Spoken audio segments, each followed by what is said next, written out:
Okay, let's just say it. The AI race in late 2025 is an absolute pressure cooker. And Google, they just threw a massive gauntlet down with their brand new release, Gemini 3. Today, we're going to dive deep into what this all means, not just for developers, but for literally everyone. You know how it goes. With every major launch, there's this mountain of hype. But the real question, the one we're here to answer, is what happens when that hype finally meets reality? Let's get into it. All right, first up, the new challenger, Gemini. Google is calling the Gemini 3 family its most intelligent models ever. We're talking about the powerhouse Gemini 3 Pro and the lightning-fast Gemini 3 Flash. And get this, in a huge move, Flash is already the new default in the Gemini app and Google search all over the world. And when you look at the specs on paper, wow, they are staggering. Gemini 3 Pro is built for that really deep, complex reasoning. Meanwhile, Gemini 3 Flash is all about speed. We're talking up to 3 times faster than older models, but it's still packing that pro-level intelligence. Plus, both of them come with a massive 1 million token context window right out of the box, and they're truly multimodal, handling text, images, audio, and even video natively. And right here, this is Gemini's current trump card. As of right now, it is the only major model out there with full native video processing. You can just upload a video and start asking it questions, no extra steps needed. You know, in a market this crowded, a feature like that is a massive, massive deal.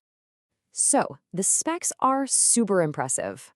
But that brings us to a really critical question. How do we even measure if an AI is great? For years, the industry's answer has been benchmarks.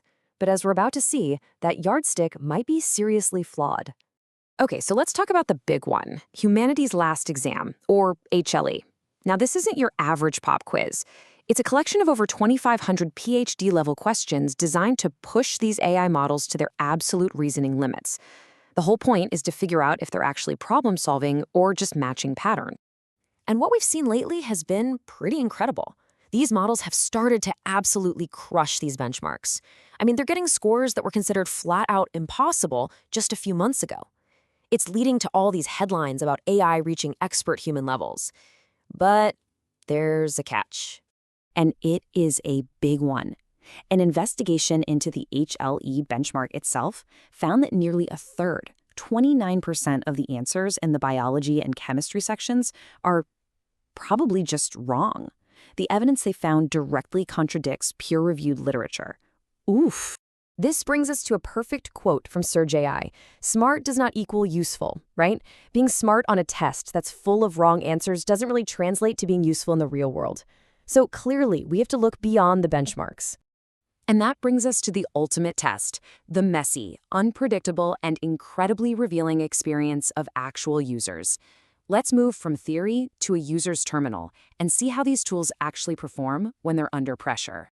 On one hand, you get these moments of just pure magic. Take this Reddit user, for example. They used a new AI coding tool called Antigravity, which is powered by these very models. In just 30 hours, they built a project that they said would have normally taken them 3 months. This is the dream, right? The promise of AI completely realized. But then, you have the other side of the coin. Another user did this deep forensic analysis of the exact same tool and found it was bringing their PC to a grinding halt. With just 12 conversations open, it was eating up over 7 gigabytes of RAM and maxing out their CPU at 91%. The dream can turn into a system freezing nightmare real quick. So what is actually happening here? Well, it's a classic resource bottleneck. Every time you open a new chat in the tool, it launches its own separate memory-hungry process. You open a few too many of those, and your system's RAM and CPU just get completely overwhelmed. The computer starts thrashing, constantly swapping memory to the much slower hard drive until it just gives up and freezes. And this really brings us to where the market is today. It's not about finding one single winner anymore. It's really become a clash of titans, where each champion has a very specialized skill. We're looking at a league of specialists.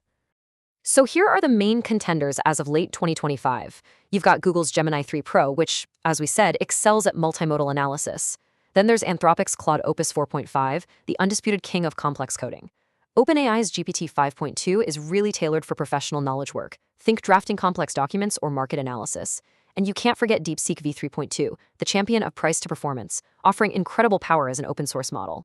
Let's zoom in on coding for a second, because it's the new battlefield. Claude Opus 4.5 is what you'd use for deep, complex logic, for fixing those stubborn bugs in massive code bases.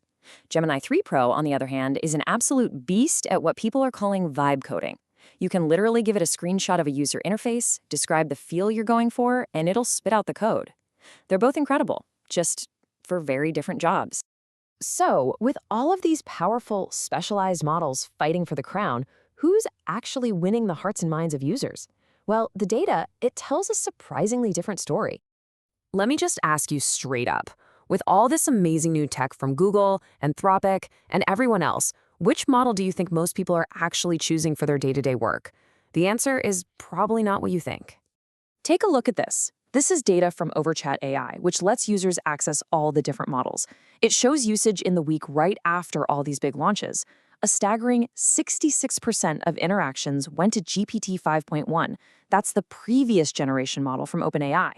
Gemini 3 Pro, despite all the hype, came in fourth place with just 8.1% of usage. So what does this tell us? It shows that for most people, brand trust and just plain old familiarity are way more important than the latest benchmark scores. People are sticking with the tool they know and are comfortable with, even when there are newer, supposedly better models out there. Now, this all might seem a little chaotic, but this fierce competition is actually accelerating the entire AI revolution. And believe it or not, this intense race is a massive win for all of us. Let me explain why. So here are the key takeaways for you. First, specialization is the new frontier. You can now pick the perfect specialized tool for whatever job you're doing. Second, access is being democratized. Google making the incredibly powerful Gemini 3 Flash totally free is a huge deal. It puts frontier AI in millions of people's hands. Third, all this competition is accelerating innovation for everyone. And finally, just remember that benchmarks are a guide, not the gospel. The only test that really matters is how these tools work for you. So, maybe we've been asking the wrong question this whole time. It's not really about who's going to win the AI race. The real question is, now that this incredible power is becoming specialized, accessible, and woven into our lives, how are we going to adapt? And what are we going to build with it? That's the thought I want to leave you with. Thanks for tuning in.